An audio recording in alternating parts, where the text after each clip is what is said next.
Penonton masih hamasa. Ahmad Bukhari Muslim huwa ismi jituhuna min baladil galisi qad wulitu ana biwajhil jamili indi ahla tabassamul fil ma'hadi fajami'u talibati yuhibnani wa kullu dhalika min fadli ilahi nahmadullaha bi ni'matin katsirah wa qad a'tana Allahu kulla maisarah nusalli wa nusallimu ala nabi wa may yabki qulubuhu fi hubbihi sa'abtadi'u khutbati bitahiyah kalimatin hasanatin islamiyah. Assalamu alaikum warahmatullahi wabarakatuh.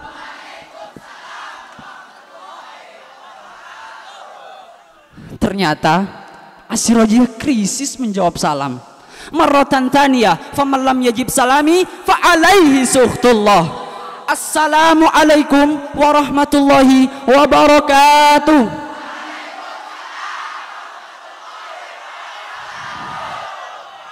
Ajib ayyuhat talabah wa mudiral khutbah rahimakumullah. Alastum bi musliminal hakiki. Oi yang pada duduk di depan, kalian Islam, iman pada Nabi. Emang kalian tahu siapa Nabi kalian itu? Allah Subhanahu wa ta'ala berfirman, a'udzu billahi minasyaitonir rajim. Qul innama ana basyarum mithlukum yuha ilai ila akhirih al-ayah. Shadaqallahul azim. Katakanlah bahwa sesungguhnya aku adalah manusia biasa seperti kalian yang telah menerima wahyu. Dialah Muhammad bin Abdullah bin Abdul Muttalib bin Hashim bin Abdi Manaf bin Qusay bin Kilab bin Murrah bin Ka'ab bin Lu'ay bin Ghalib bin Fihir bin Malik bin Nadar bin Kinanah bin Khuzaimah bin Mudrikah bin Ilyas bin Mudar bin Nazar bin Mu'ad bin Adnan ila Abil Bashar Nabiyina Adam alaihi wassalatu wassalam. Dialah yang disebut-sebut sebagai Bashar lakal Bashar, yang bertitelkan khulukun azim. Manusia yang seluruh tindak tanduk kesehariannya, sepele ataupun serius, dijadikan hukum yang selalu ditaati serta ditiru secara sadar oleh jutaan manusia masakin. Salamu alaik ya Rasulullah. Semua orang mengakuimu tanpa terkecuali. Seorang muslim mengakuimu, bahkan Hizbul Kafir pun juga mengakuimu sebagai the best number one person in the world. Para sahabat santri dan dewan juri umat setia Nabi. Seorang keturunan Yahudi berkebangsaan Amerika, Michelle Hart, dalam salah satu buku yang berjudul The 100, A Ranking of the Most Influential Person in History, telah menempatkan Muhammad di urutan paling atas. Ada banyak para rasul, nabi dan para pemimpin yang memiliki misi-misi agung, tapi mereka meninggal tanpa menyempurnakan misi-misi mereka.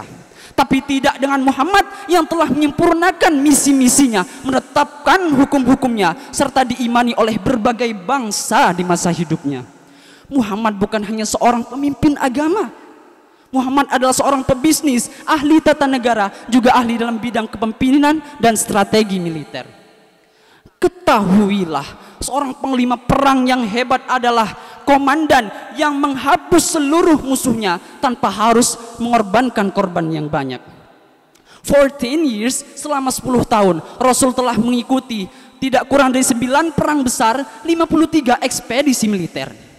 Dan dalam interaksi militer yang luar biasa besar dan panjang itu, hanya terdapat 379 korban jiwa. Ya, 379 jiwa saja. Coba kita bandingkan dengan perang dunia 1 yang memakan korban 15 juta 323.100 korban jiwa, belum lagi dengan perang dunia 2 dengan korban 62 juta 537.400 korban jiwa. Itu jumlah korban jiwa, bukan jumlah saldo masjid. Tapi sahabat santri, semuanya semata beliau lakukan hanya demi gagasan yang mulia. Sama sekali tidak ada unsur kepentingan diri sendiri.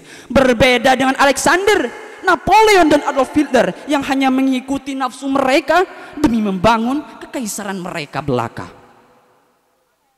Dengan menggunakan standar manusiawi apapun, kita semua dapat bertanya pada diri kita sendiri, apakah ada manusia yang lebih hebat daripada Muhammad? So, we have to be proud because we are directly commanded by Prophet Muhammad sallallahu alaihi wasallam. Ma'asyiral talabah wa zumratal mu'minin al-ahibba fillah. Nabi dalam satu majelis pernah bersabda, "Aku sangat merindukan para saudaraku." Sahabat pun bertanya, "Wahai Rasulullah, bukankah kami semua adalah sahabatmu?" Nabi kembali menjawab, "Bukan, kalian semua adalah sahabatku. Sedangkan saudara yang aku maksudkan adalah umat di akhir zaman yang mereka belum pernah melihat wajahku, tapi mereka iman dan mencintaiku." Kita semua dirindukan Nabi. Nabi merindu pada kita. But the problem now, bisakah kita, mampukah kita mewujudkan bahwa memang kitalah umat yang dirindukan itu? And how is it? Bagaimana caranya? Tentu kita harus cinta pada Nabi. Sedangkan tanda kecintaan seorang pada Nabi ialah gemar bersolawat. Semisal Nabi bertanya pada kalian, "Wahai umatku, apakah kalian mencintaiku?" Tentu kita akan menjawab, "Tentu ya Rasulullah, melebihi apapun." Lantas Rasul kembali bertanya, "Emang berapa kali kalian berselawat padaku?" Pertanyaan semacam itu pastilah membuat kita bungkam, terdiam, tersipu malu karena krisisnya selawat kita pada Nabi. Sedangkan kita mengaku cinta pada Nabi. Haihata, haihata, kata orang Arab. Ya jauh banget lah. Man ahabba syai'an kathura dzikru. Barang siapa yang cinta terhadap suatu, maka dia akan banyak menyebutnya. Ma'asyiral muslimin wa zumratal mu'minin rahimakumullah. Pernahkah terbesit di benak kalian semua? Untuk apa kita salawat pada Nabi? Malaikat berselawat pada Nabi, bahkan Allah pun berselawat pada Nabi. Maka sudah jelas Nabi tidak butuh selawat kita. Untuk apa kita berselawat pada Nabi? So, why? Tentu selawat adalah untuk kemaslahatan diri kita sendiri. Nabi Muhammad memberitakan kita untuk bersolawat adalah sebagai bentuk belas kasihan beliau kepada umatnya. Man shalla alaihi salatan wahidatan sallallahu alaihi biha asyran, wa man shalla alaihi asyran sallallahu alaihi biha mi'atan, wa man shalla alaihi mi'atan sallallahu alaihi biha alfan, wa man shalla alaihi alfan lam tamassahun nar. Bahkan di akhir ayatnya Nabi hanya memikirkan umatnya. Ummati, ummati, ummati, kaifa haluh ummati min ba'di. Sadarkah kita? Para sahabat santri rahimakumullah. Tapi pada zaman ini bukannya umat mengukir senyuman yang indah di wajah Nabi, melainkan menyayat luka yang dalam di dalam hati Nabi. Bagaimana tidak? Banyak fitnah yang terjadi sama muslim, kelompok yang membid'ahkan maulid Nabi dan mengkafirkan peziarah kubur. Atas dasar apakah cinta pada Nabi dihukumi bid'ah? Apakah senang akan kelahiran Nabi dihukumi sesat? Apakah tawasul itu musyrik? Ketahuilah, Abu Lahab selamat dari siksa api neraka setiap hari Senin karena beliau senang terhadap kelahiran Nabi. Ketahuilah, Nabi Muhammad pun mengajarkan tawassul pada para sahabat. Wahai angin, sampaikanlah salam Bukhari ini, salam seluruh santri As-Sirajiyah, salam seluruh umat muslim di dunia. Jangan sakiti Nabi dengan ucapan bid'ah. Jangan sakiti Nabi dengan mengkafirkan. Tindas kami umat Nabi, sakiti kami umat Nabi, tapi tidak dengan Nabi kami. Jika tidak, maka kami jutaan umat muslim tidak akan segan untuk menghapuskan kalian dari muka bumi ini. Saudara-saudara Islam yang seiman, Cintailah Nabi, sayangilah para dzurriyyah Nabi, karena tidak ada alasan bagi kita untuk tidak mencintai Nabi. Ingatlah cinta kita pada Nabi Muhammad, wallahi selama-lamanya tidak akan pernah bertepuk sebelah tangan.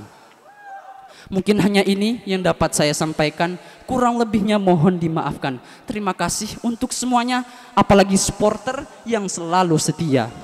Wallahu muwafiq ila aqwamit thariq. Ya Abul Qasim, ya Rasulullah, ya wajihan indallah, isfa' lana indallah. Assalamualaikum warahmatullahi wabarakatuh.